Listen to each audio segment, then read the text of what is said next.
일단 저는 후천이고요.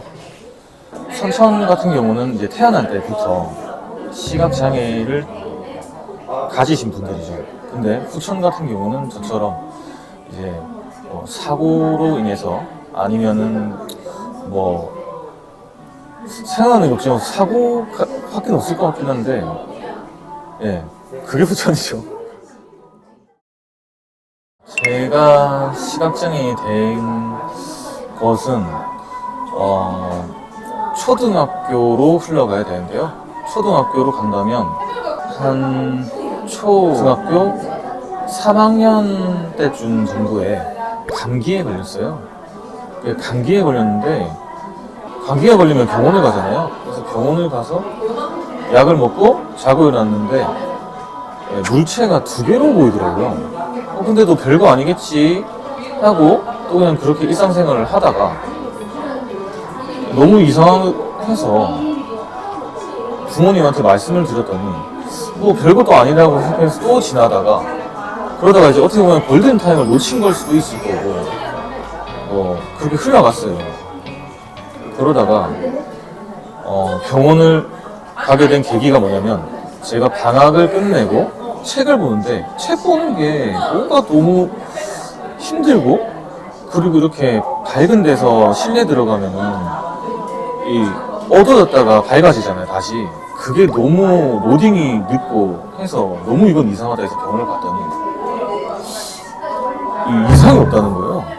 그래서 이상이 없는데 왜 안 보이나 해서 또 그냥 그대로 시간이 흘러가서 또 이제 도저히 안 되니까 이제 서울까지 가게 돼서요. 제가 고향이 김해거든요.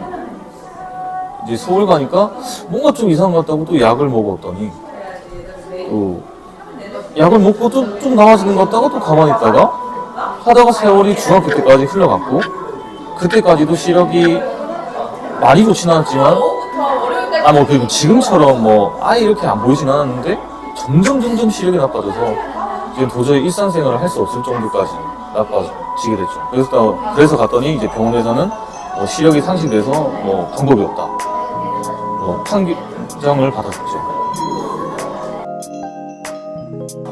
병원에서 얘기하기로는 특별한 질환으로 된 게 아니다 보니까 이거는 세월이 답이라는 얘기밖에 못 들었었고, 그리고 저 또한 제가 장애인이 될 거라는 생각 자체를 안 하고 살아요. 부모님들도 똑같더라고요. 이제 부모님 또한 이제 아무래도 걱정은 많이 하시긴 하시지만, 설마 우리 자녀가 갑자기 그렇게 장애인이 될 수 있을까? 어떻게 보면 교통사고나 이런 충격적인 일이 아니다 보니까 받아들여지는데 시간도 걸렸고, 그래서 그렇게 세월을 흘러갔죠. 또 저 또한 그냥 이대로 돌아오는 건가 하고 생각을 했습니다, 사실 그때. 네, 제가 지금 와서 하게 됐는데 아직 눈에 대한 것들이나 우리 몸에 대한 모든 것들이 아직은 명확하게 확실하게 고칠 수 있는 경이 많지는 않더라고요. 그래서 건강할 때 꼭 지켜야 되고, 이상이 있다면 바로 병원을 가서 검사를 받아보는 게 맞는 것 같아요. 저도 어려서 잘 몰랐고, 부모님도 아무래도 우리 아들이 갑자기 그렇게 된다는 생각을 안 해서 좀 그렇게 된 것 같습니다. 의료사고도 물론은 없다고는 제가 정확히 모르겠지만, 물론 그것도 있지만 어떻게 보면 저의 책임도 있죠. 제가 어려서 인지 못한 것도 있고, 그래서 그런 교육들을 받을 수 있다면 더 좋다고 생각해요. 몸에 오는 변화라고는 사실 모르겠고, 감각적인 부분에서 오는 변화는 생겼습니다. 제가 이제 중학교 때까지는 정상적인 학교를 다니다가 이제 고등학교 때부터 이 안마라는 걸 배우게 됐어요. 이 안마 학교는 이제 특수 학교라고 해서 이제 시각장애인, 청각장애인 이렇게 농학교, 맹학교 이렇게 나눠져 있더라고요. 저도 처음에는 정말 거부감이 있었는데 먹고 살아야 된다는 생각을 하다 보니까 또 이제 들어가게 됐죠. 거기서 이제 조금씩 알려주더라고요. 이 눈을 더 감고 하는 감각 훈련들, 시각장애인으로서 살아가야 되는 그런 것들을 배우면서 확실히 감각이 달라지는 걸 많이 느끼게 됐어요. 예, 나이는 제가 상관이 없었던 걸로 기억이 나요. 왜 그러냐면 제가 제일 놀랬던 게 우리가 보통 고등학생이라 하면 17살 때로 들어가는 건데 저도 당연히 중학교를 아무래도 그냥 뭐 정상적인 학교로 나오다 보니까 몰랐어요. 근데 들어갔는데 한 반에 뭐 30대도 계시고 50대도 계시고 뭐 그러시더라고요. 그래서 제가 알아보니까 시각장애인이 되면 들어와서 배울 수 있는 거더라고요. 일단 조건이 근데 시각을 상실해야만 안마 학교를 다닐 수 있는 걸로 알고 있습니다. 아, 예, 약시라고 부르는 게 맞습니다. 약시가 어떤 거냐면 시각장애인에도 종류가 있는데요. 어떻게 등급 분류를 해 놓았냐면 첫 번째는 전맹이라고 해서 쉽게 말해서 하나도 안 보인다, 전부 안 보인다고 해서 전맹이고요. 빛도 안 보이는 상태죠. 그리고 중맹이라고 해서 제가 지금 중맹에 해당이 되는데요. 이제 빛과 형태, 명암 정도는 보이는 형태를 중맹이라고 하고, 마지막 약시는 생각보다 잘 보입니다. 생각보다 멀리 있는 간판이 안 보이지만 가까이 있는 간판은 보이고, 이렇게 뭐 핸드폰 같은 경우도 이렇게 가까이 가면 보이고, 쉽게 말해서 정말 약한 시력. 근데 왜 시각장애인 등급을 받냐면 안경을 꼈거나 수술을 해도 교정 시력이 안 됐을 경우에 시각장애인 등급을 받게 되더라고요. 프로 안마만 배우진 않고요.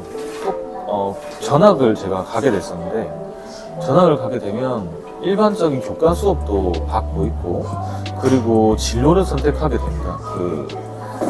이제 공부 쪽으로 나가는 경우가 있어요. 시각장애인들도 공무원이나 교사, 요즘에는 심지어 뭐 법조인까지도 공부로도 할 수가 있고요. 근데 이제 안마를 배우겠다는 사람은 이제 안마를 체계적으로 이제 배우게 되죠. 저는 이제 공부 쪽보다는 저도 그때 당시는 왜 안마 쪽을 선택했는지에 대해서를 생각을 해보면 너무 신기했어요. 이게 이 안마라는 게. 그러다 보니까 저는 하게 됐습니다. 우리 눈이 얼마나 몸에 중요하냐면, 눈이 900냥이라는 말이 있잖아요.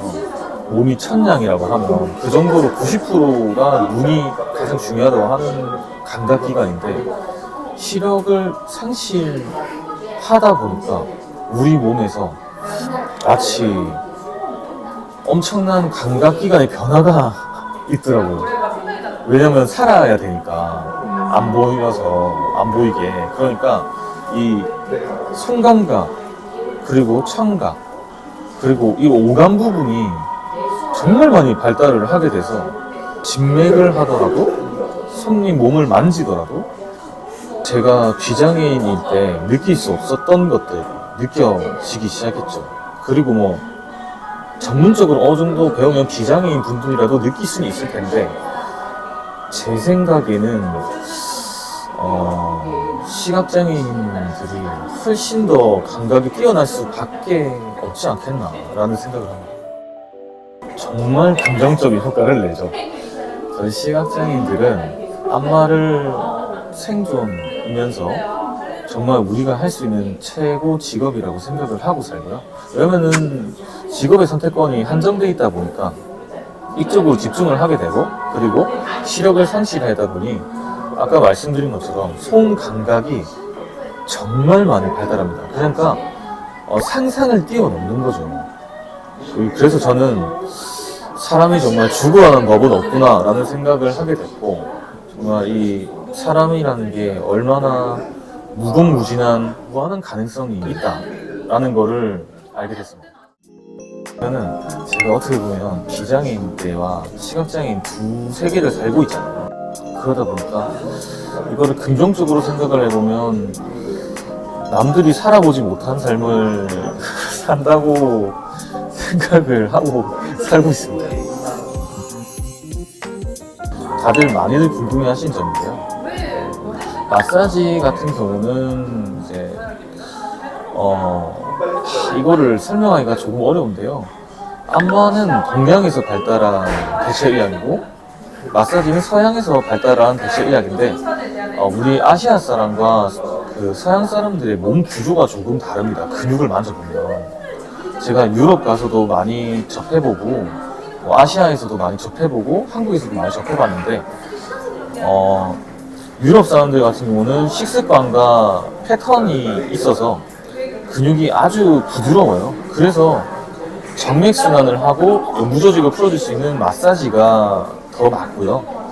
우리 아시아 사람들은 아무래도 음식을 훨씬 더 짜게 먹고 근육이 좀 더 하여튼 이게 완전 질겨요. 이걸 제가 뭐라고 표현해야 될지 모르겠는데 하여튼 그러다 보니까 동맥순환을 할 수 있는, 그리고 혈자리라는 게 또 우리 아시아의 또 대표적인 아주 자랑스러운 또 기술이지 않습니까?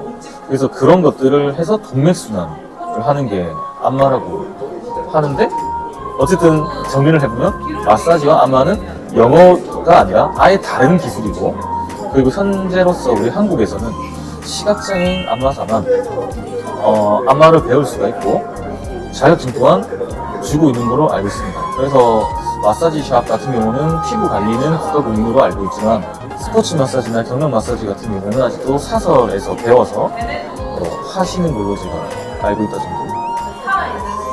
그리고 제가 추가 설명하러 드리면, 그래서 마사지가 좋아요? 안마가 좋아요? 라고.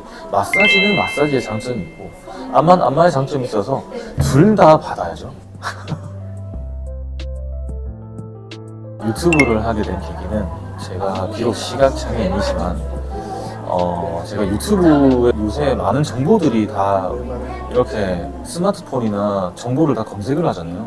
제가 봐도 정말 안마 쪽으로는 유튜브가 없더라고요. 마사지 샵과 물리치료 많은데. 그래서 좀 더 우리 여러분들에게 안마라는 정말 이 좋은 대체 의학을 소개시켜 드리고도 싶고, 그리고 몸을 좀 더 집에서 건강할 수 있게끔 알려드리고 싶어서 유튜브를 개설하게 되었습니다.